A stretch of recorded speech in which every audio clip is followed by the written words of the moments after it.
I'm illustrator and artist Jeffrey Fulvimari. I'm at the Asbury Park boardwalk for the second time doing a mural.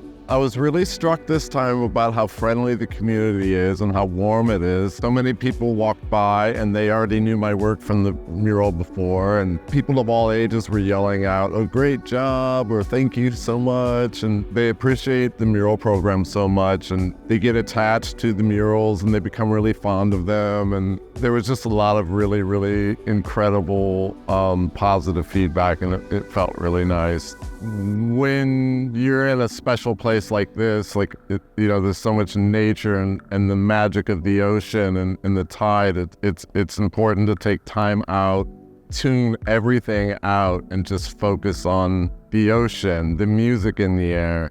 And that's kind of what this community offers. In school, my work was all political and more serious. And when I got out, I made a choice to make my work positive. I guess I call it like advanced positivity.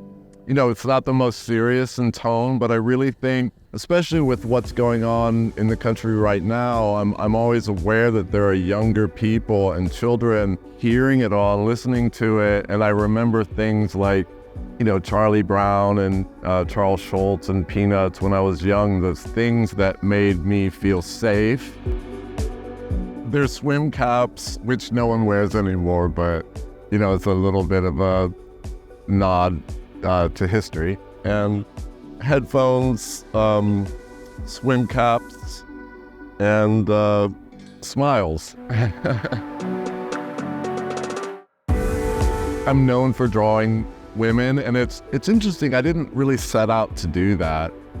It was the women that I drew that got the response, and that's what they kept hiring me for. So over a period of time, it became the main thing I drew.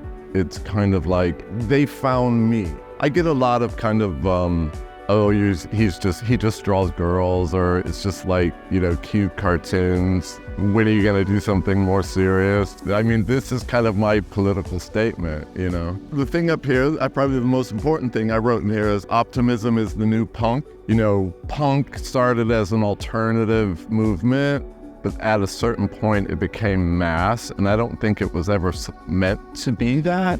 Everything now is just so cynical and dark. I think the way to subvert that is that in this day and age when, the news is telling you 24/7, things are so horrible, everything's terrible. The only way to subvert it is to just be optimistic somehow, and it's not always easy, but I think it's kind of the challenge that we all have.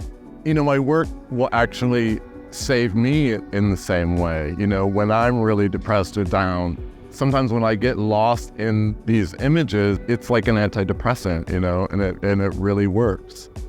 So hopefully that's the impact that it has on the viewer.